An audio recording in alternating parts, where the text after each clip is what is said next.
বেরিয়ে যেতে দাও। আমি ছোটখাটো মানুষ বেরিয়ে যাই এক সেকেন্ড ভাই। একটু দাঁড়িয়ে যাও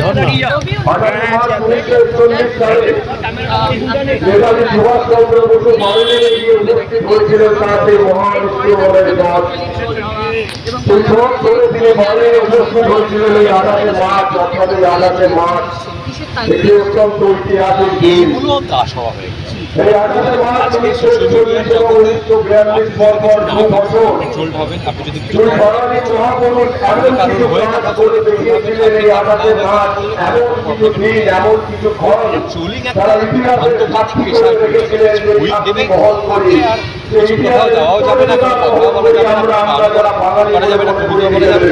নিজের কোনো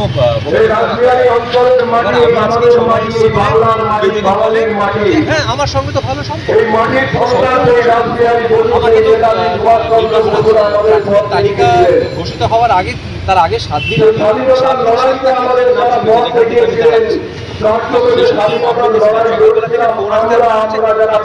যাদবপুর আচ্ছা আমি তাকে তাহলে বারবার করার চেষ্টা করছি হলে তো আমি সবার আগে জানতে পারবো মহা মুশকিল। হ্যাঁ আমি যখন জানি না আমি কি করে আপনাদের বলবো। আর দেখাই গেল সেটা যে আমি প্রার্থী হচ্ছি না, লোকে ধরেই দিয়েছি ওই দিন ওদিন করে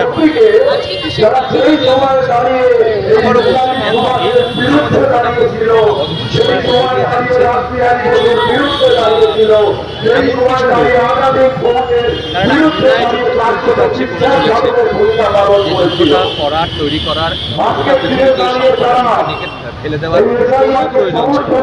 যাদের বিরুদ্ধে করছে তারা একেবারেই দেওয়া দোষী, তাদেরও আভ্যন্তরীণ নানান সমস্যা আছে, তাদের যে তাদের মধ্যে অনেক সমস্যা আছে, তাদের সমালোচনা হওয়া দরকার। বাস করছে সারা পৃথিবীর কথা ভাবতে পারে, ডিস্টার্ব হতে হয়, বিব্রত হতে হয়। একইভাবে আমার নিজের দেশে নিয়ে কিছু করতে পারছি না। আমি বড়দের আমার নিজের বাড়ি সেটাকে নিয়ে কিছু কথা বলতে পারি, সেই কথা বলা এখানে যে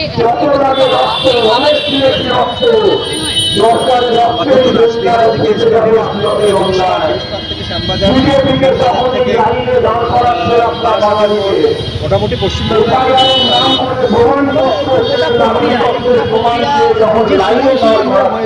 সময়সীমা অনেকটা কম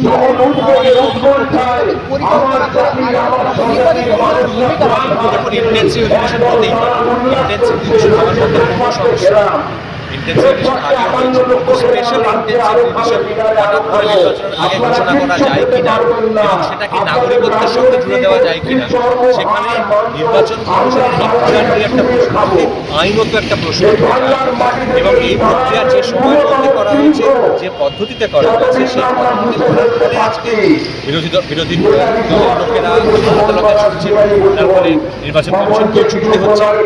নির্বাচন কমিশনের মধ্যে একটা এত স্বয়ংক্রিয় এবং নিরপেক্ষ হওয়ার কথা, নিরপেক্ষ প্রতিষ্ঠান তাকে বারবার কোর্টে ছুটতে হচ্ছে। এইখানে ব্যাপারটাকে নামিয়ে আনা হলো প্রচেষ্টাকে, এতে কার গরিমা নির্বাচন কমিশনের মধ্যে এত গুরুত্বপূর্ণ সেটাই আমাদের সব থেকে খারাপ লাগার জায়গা হওয়া উচিত।